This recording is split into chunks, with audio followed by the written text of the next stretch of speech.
1900 మంది భూములు సార్ అది.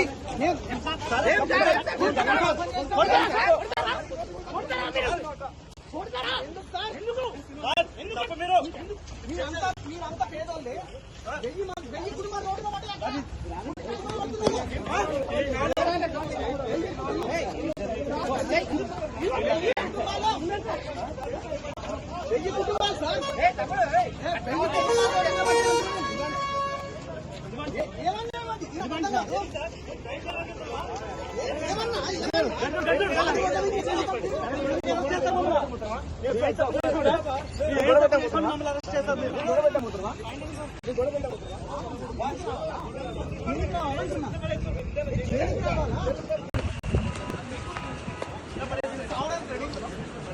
సావడానికి రెడీ ఉన్నాం రేవంత్ రెడ్డి. మిస్టర్ తుమ్మల నాగేశ్వరరావు, మేము సావడానికి రెడీ ఉన్నాం. ఎక్కడ ఉంది? ఆ ప్రజలకు న్యాయం చేయి. 1000 మంది 1000 గుడిసెలు కూడా పడుతున్నారు. 1000 గుడిసెలు కూడా పడుతున్నారు. భూదాన్ భూములు అవి, పేదల భూములు అవి, తెలంగాణ గవర్నమెంట్ భూములు అవి. మీరు ఎందుకు అట్లా ఇస్తున్నారు? ఎందుకు మీరు నెడితే మీరు ప్రజల కోసం పనిచేస్తారు, మీరు ప్రజల కోసం పనిచేస్తారు.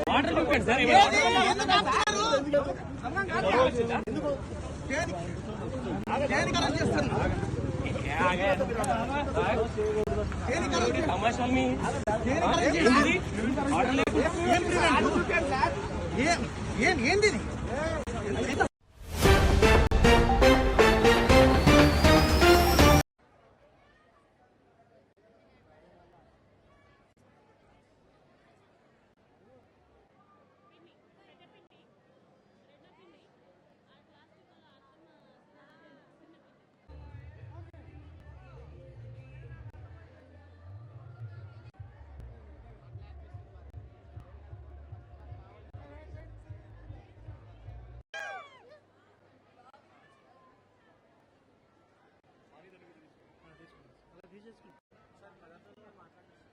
తీసుకున్నాం.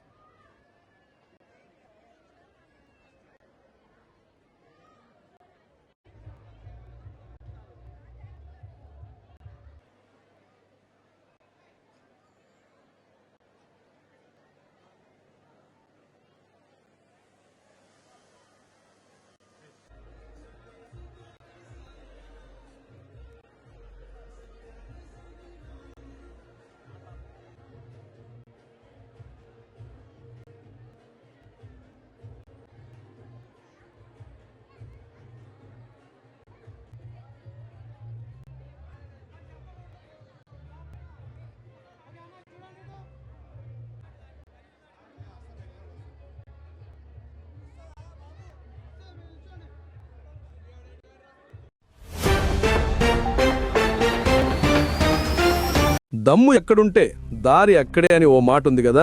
ఇప్పుడు మన ఇండియా సేమ్ టు సేమ్ అదే చేసి చూపించింది. ఏకంగా సముద్రం కింద రోడ్డు గట్టి వరల్డ్ మొత్తం షాక్ అయ్యేలా చేసింది. ఇకపై ఢిల్లీ నుంచి దుబాయ్ వెళ్లాలంటే ఫ్లైట్ గీట్ అక్కర్లేదు, హాయిగా మన వందే భారత్ ట్రైన్ ఎక్కేయొచ్చు. వినడానికి ఏదో క్రేజీగా అనిపిస్తుంది కదూ, కానీ ఇదే ఇప్పుడు ఇండియా కొత్త ఐడెంటిటీ. అసాధ్యం అనుకున్నదే ఇండియా నెక్స్ట్ టార్గెట్. ఇదేదో ఫేక్ న్యూస్ కాదు. ఇంజనీరింగ్, టెక్నాలజీ, ఇంకా సెల్ఫ్ రెస్పెక్ట్ అంటే ఏంటో వీటన్నిటి డెఫినిషన్నే మార్చేసిన రియాలిటీ. ఒకప్పుడు ఢిల్లీ నుంచి వారణాసి వెళ్లిన ట్రైన్ ఇప్పుడు ఏకంగా అరేబియా సముద్రాన్ని దాటేసి దుబాయ్ ఇసుకలో ల్యాండ్ అవుతుంది. ఇది ఉత్త ట్రాక్ కాదండి బాబు, ఇది మన ఇండియా దమ్ముకు సింబల్. పొద్దున్నే సారాయి రోహిల్లా స్టేషన్లో ట్రైన్ ఎక్కితే ఈవినింగ్ కల్లా బుర్జ్ ఖలీఫా ముందు దిగిపోవడం. జస్ట్ ఇమాజిన్ చేసుకోండి. వీసా లైన్ల గోల లేదు, ఎయిర్పోర్ట్ రద్దీ లేదు. గాలి స్పీడ్తో సముద్రం కింద దూసుకుపోయే మన ఇండియన్ ట్రైన్ మాత్రమే. కూర్చుని తింటే కొండలైనా కరుగుతాయంటారు, కానీ ఇక్కడ ఇండియా కష్టపడి కట్టి కలలను నిజం చేసింది. ఆ దమ్మున్న వాళ్లకే దీని వాల్యూ తెలుస్తుంది. ఢిల్లీ నుంచి స్టార్ట్ అయ్యే ఈ Vande Bharat first high speed కారిడార్లో వెళ్తుంది. ఇది ఢిల్లీ నుంచి గుజరాత్లోని కచ్ వరకు వెళ్ళి ఆ తర్వాత అసలు సిసలు మ్యాటర్ స్టార్ట్ అవుతుంది. దీన్నే ఇప్పుడు వరల్డ్ 8వ వండర్ అని పిలుస్తున్నారు. అరేబియా సముద్రం కింద ఏకంగా 110 కిలోమీటర్ల టన్నెల్.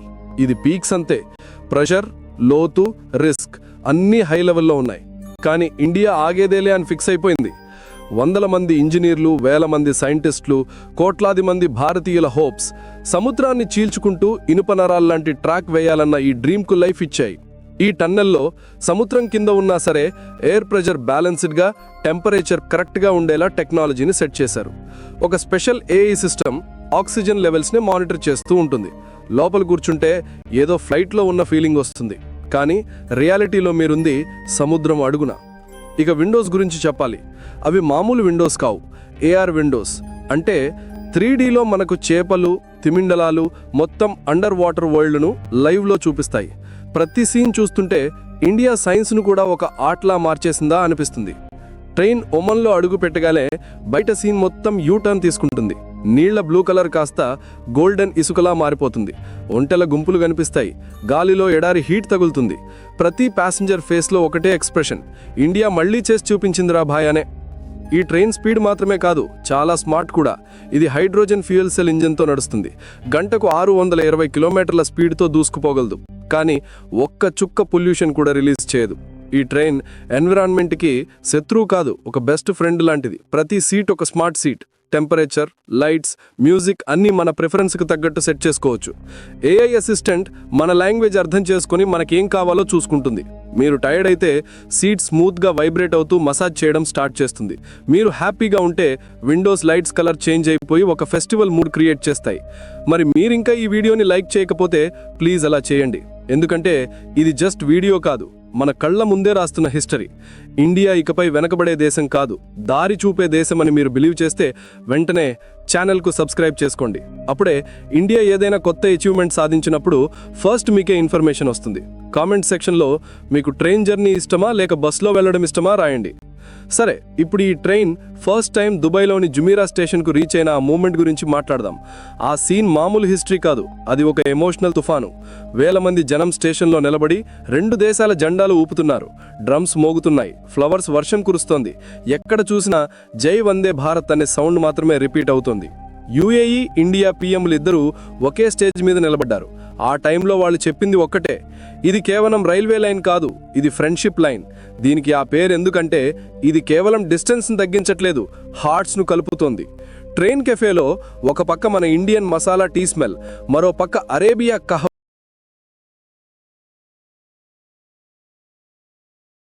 అంటే అక్కడి కాఫీ ఇంకా ఖర్జూరాల స్వీట్నెస్. ఇది ఉత్త ప్రయాణం కాదు, కల్చర్ల కలయిక. ఇక అసలు మ్యాటర్ అంటే ఫేర్స్ గురించి మాట్లాడుకుందాం. ఢిల్లీ నుంచి దుబాయ్ వెళ్ళడానికి ఎకానమీ క్లాస్లో 1000 రూపాయలు, బిజినెస్ క్లాస్లో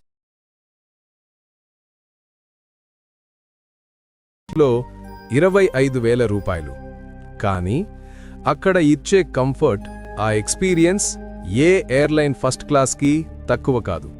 మీ సీటు టెంపరేచర్ మీరే సెట్ చేసుకోవచ్చు, లైట్ల కలర్ మార్చుకోవచ్చు, చివరికి విండో నుంచి వ్యూ కూడా మీరే సెలెక్ట్ చేసుకోవచ్చు.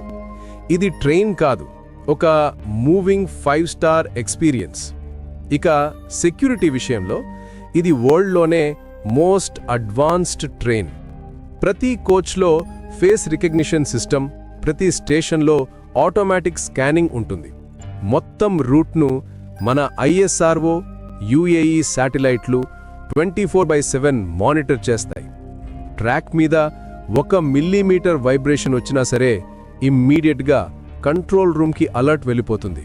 అయితే ఈ ట్రైన్ను కట్టడంలో ఇండియా సింగిల్గా లేదు.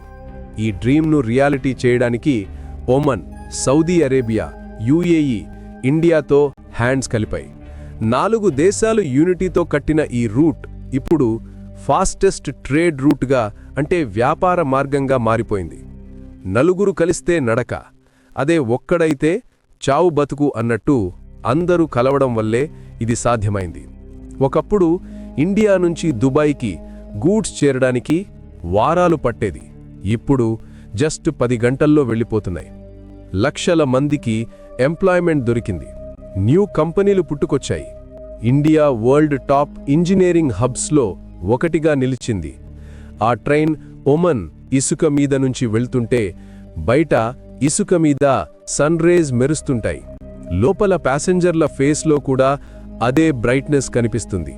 వాళ్ళు తీసుకునే ప్రతి క్లిక్, ప్రతి వీడియో, ప్రతి స్మైల్ ఇండియా అన్స్టాపబుల్ అని ప్రూవ్ చేస్తుంది. ఈ వందే భారత్ ట్రైన్ కేవలం ఒక మెషీన్ కాదు, ఇది ఇండియా స్పిరిట్ను చూపిస్తుంది. ఇండియా డ్రీమ్స్ కనడం స్టార్ట్ చేస్తే వరల్డ్ మొత్తం నిద్రలేచి చూడాల్సిందే అని ఇది చూపిస్తుంది. ఇదే ఇండియా ఒకప్పుడు టెక్నాలజీ కోసం వేరే దేశాల దగ్గర చేయిజాచింది. ఇప్పుడు అదే టెక్నాలజీని డెవలప్ చేసి మొత్తం వరల్డ్కే అమ్ముతోంది. ఇప్పుడు యూరప్, ఆఫ్రికా, ఏషియా దేశాలన్నీ మాక్కూడా ఇలాంటి రైల్వే లైన్లు కట్టిపెట్టండి అని ఇండియాను రిక్వెస్ట్ చేస్తున్నాయి. ఈ ట్రైన్ ఇక ఢిల్లీ నుంచి దుబాయ్కే ఆగిపోదు. నెక్స్ట్ స్టెప్ దుబాయ్ నుంచి కైరో అంటే ఈజిప్ట్, ఆ తర్వాత కైరో నుంచి యూరప్. ఇండియా ఇప్పుడు వరల్డ్లోనే బిగ్గెస్ట్ ట్రైన్ రెవల్యూషన్కు లీడర్గా మారింది. ఈ ట్రైన్ తిరిగి ఇండియాకు వచ్చినప్పుడు దాని వీల్స్ మేము ఆగేది లేదు అని చెప్తున్నట్టే ఉంటుంది. ప్రతి వీల్ రొటేషన్లో అదే మెసేజ్ వినిపిస్తుంది. ఇండియా ఇప్పుడు డైరెక్షన్ సెట్ చేస్తుంది, వరల్డ్ ఫాలో అవుతుంది. వందే భారత్ ఇకపై జస్ట్ ట్రైన్ కాదు, ఇది ఇండియా దమ్ము, టెక్నాలజీ, విజన్కు దొరికిన విక్టరీ. పట్టుదల ఉంటే సముద్రం కూడా దారిస్తుంది అని ఇండియా చూపించింది. సో ఈ స్టోరీ కేవలం ఒక ట్రైన్ గురించి కాదు, ఇది తన డ్రీమ్స్ను రియాలిటీగా మార్చుకున్న ఒక దేశం గురించి. వందే భారత్ ట్రైన్ ఇక ఢిల్లీ నుంచి దుబాయ్ వెళ్లట్లేదు, ఇది ఇండియా కాన్ఫిడెన్స్ను సముద్రాలు దాటించి తీసుకెళ్తుంది. ఈరోజు ఈ ట్రైన్ అరేబియా ఇసుక మీద నడుస్తుంటే దాని ప్రతి వీల్ ఒకటే చెప్తుంది, ఇండియా ఇక ఎవరికంటే వెనక లేదు, ఇండియా దారి చూపే దేశంగా మారింది. ప్రపంచవ్యాప్తంగా ఉన్న ఇంజనీర్లు దీన్ని మోడర్న్ యుగం యొక్క వండర్ అని పిలుస్తున్నారు. కానీ మనకు మాత్రం ఇది ఇండియా దమ్ము, టెక్నాలజీ, విజన్కు దొరికిన విక్టరీ. మన పెద్దలు ఊహించిన ఇండియా ఇదే, సెల్ఫ్ డిపెండెంట్, పవర్ఫుల్, ప్రౌడ్గా నిలబడే ఇండియా ఇదేనని మీరు నమ్మితే ఈ వీడియోను లైక్ చేయండి. ఇండియా గురించి ప్రౌడ్గా ఫీల్ అయ్యే మీ ప్రతి ఫ్రెండ్తో దీన్ని షేర్ చేయండి. జై హింద్.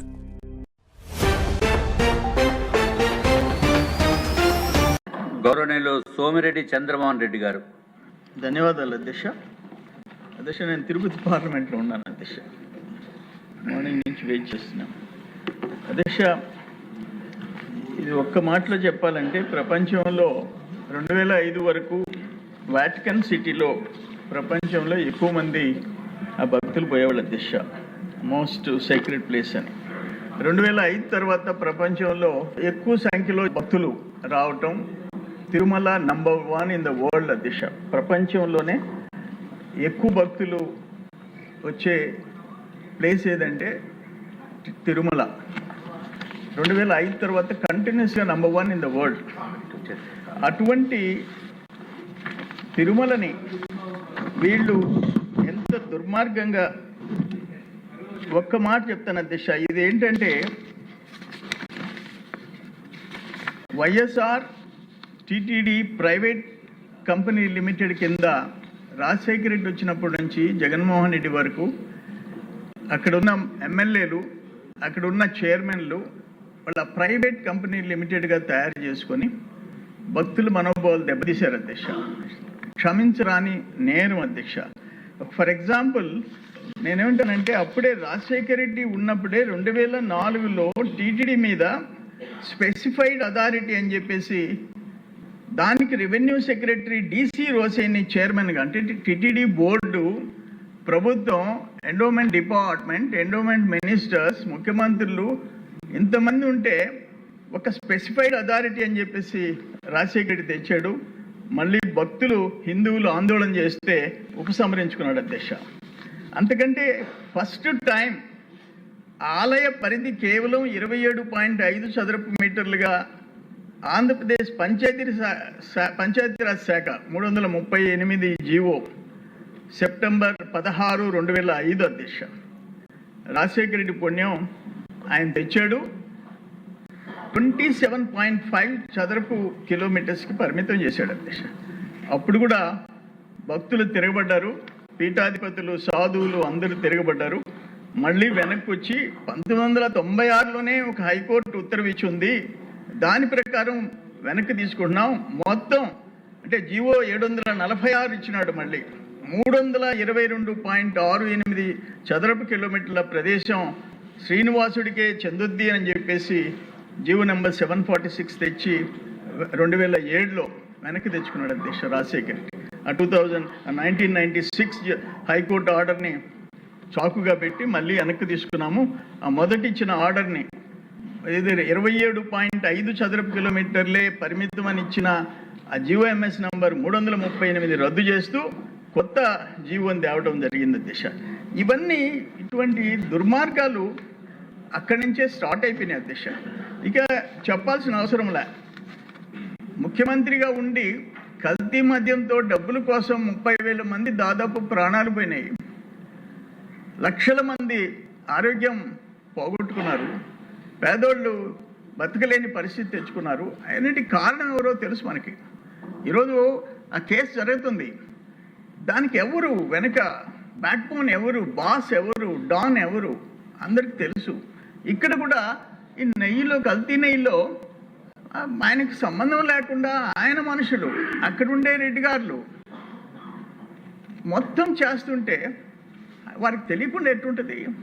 నేను ఒక మాట అంటాను. ఇప్పుడు కాళ శ్రీనివాస్ గారు చెప్పారు, మంత్రి గారు ఈరోజు చదివిన రిపోర్ట్లో అస్సలు బ్యాక్ బోన్ సంగతి ఎత్తకుండా అధికారులు, ఇంకో కొంతమంది అధికారులు ఉండారని అన్నారు తప్ప, అంటే టిటిడి చైర్మన్లు, అక్కడ పెత్తనం చేసిన ఎమ్మెల్యేలు, జగన్మోహన్ రెడ్డికి రైట్ టు లెఫ్ట్ హ్యాండ్లు, వాళ్ళని గురించే మెన్షన్ చేయకుండా. మాకు ఒకటి బాధ ఏంటంటే దిశ, మనం అధికారంలో ఉన్నాం బిట్వీన్ 2014 and 19, అరౌండ్ 18, నేను అనుకుంటాం 2018లో ఆనాడు విజయసాయి రెడ్డి ఘోరంగా చంద్రబాబు నాయుడు గారి ఇంట్లో పెరట్లో పింక్ డైమండ్ ఉంది అని చెప్పేసి మాట్లాడినప్పుడు మేమందరం అనుకున్నది ఏంటంటే, ఒక ఐపీఎస్ ఘోరంగా చంద్రబాబు నాయుడు గారి ఇంట్లో పెరట్లో పింక్ డైమండ్ ఉంది అని చెప్పేసి మాట్లాడినప్పుడు మేమందరం అనుకున్నది ఏంటంటే, ఒక ఐపీఎస్ ఆఫీసర్ని తెచ్చి బొక్కలో వేసి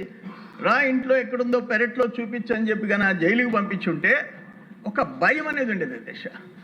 అటువంటిది ఈరోజు నేనేమంటానంటే, ఘోరంగా వీళ్ళు చేసిన నిర్ణయాలు అధ్యక్ష, ఇవన్నీ రాజశేఖర రెడ్డి, జగన్మోహన్ రెడ్డి టైంలో నిన్న ఆఖరికి ఏకసభ్య కమిషన్ మీద కూడా ఇండైరెక్ట్గా ఎవరో ఒకరిని పంపించారు.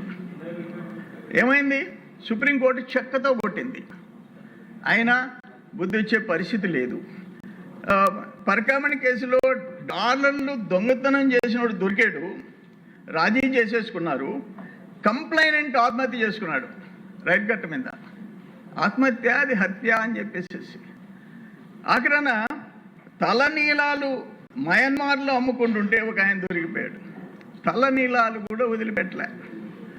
అటువంటి పరిస్థితి గత 5 సంవత్సరాలు అంతకుముందు కానీ మనం చూసాం. మాకు ఎవరికైనా ఇప్పుడు మేము వెలంగిణి మాత చర్చి బీచ్లో ఉంది, వాళ్ళు వచ్చి ఫాదర్స్ అందరూ వచ్చినారు, ఇమ్మీడియట్గా రోడ్ వేయించాం వార్ ఫుటింగ్ కింద. కశ్మూర్ దర్గా మా సొంత దేవుడిలాగా ట్రీట్ చేస్తాము. అందరూ ఒకవేళ మేము ఒక మతం కావచ్చు, ఇతర మతాలని గౌరవిస్తాము, వాళ్ళని పూజిస్తాం, దాంట్లో నో డౌట్. బట్ ఇంత ఘోరంగా ఒక హిందూ ప్రపంచంలో ప్రఖ్యాతిగాంచిన తిరుమల విషయంలో ఇంత దారుణాలు చేయటం, అసలు కల్ప్రిట్స్ ఎవరో వాళ్ళని ఇంతవరకు చర్యలు తీసుకోకుండా పోవటం ఎవరు డైజెస్ట్ చేసుకోలేకపోతున్నారు. అది ఆఖరికి ఏంటంటే బిల్ గేట్స్ 99% ఆయన ఆస్తిలో, ఆదాయంలో 99% 145 దేశాలకి పేదోళ్ళ ఆరోగ్యాల గురించి, చదువు గురించి ఖర్చు పెడుతుంటే, దాని గురించి తల్లి చెల్లి ఆస్తులు కూడా లాక్కున్న ఆయన అభిమానులు ఘోరంగా మాట్లాడుతుంటే, ఎందుకు ఇంత తెలుగు వాళ్ళకే చెడ్డ పేరు తెచ్చే, తెలుగు జాతికే చెడ్డ పేరు తెచ్చే పరిస్థితులు ఈరోజు చూస్తున్నాం అంతే.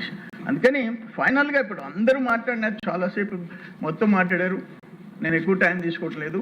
నేను మా అందరి డిమాండ్ ఏంటంటే, అసలు బ్యాక్గ్రౌండ్లో ఎవరుండారు, ఆ నాయకులు ఎవరు, ఈ దోపిడీదారులు ఎవరు, వాళ్ళ మీద చర్యలు తీసుకునే విధంగా ఎక్సెప్ట్ కమిషన్ ఉంది. ధైర్యంగా ఎక్సెప్ట్ కమిషన్ డెఫినెట్గా అసలు కల్ప్రిట్స్ ఎవరో, ఆ కరప్షన్ ఏందో, ఆ బ్యాక్ బోన్ ఎవరు విచారణ జరిపి వాళ్ళని శిక్షించాలని చెప్పి ప్రపంచంలో ఉండే వెంకటేశ్వర స్వామి ఏడుకొండల వాడి భక్తులందరూ కోరుకుంటున్నారనే విషయాన్ని మీ ద్వారా నేను సెలవు తీసుకున్నాను అధ్యక్ష. మేము చేసే వీడియోస్ మీకు నచ్చినట్లయితే లైక్ చేయండి. అలాగే మరిన్ని ఇంట్రెస్టింగ్ అప్డేట్స్ కోసం మా STV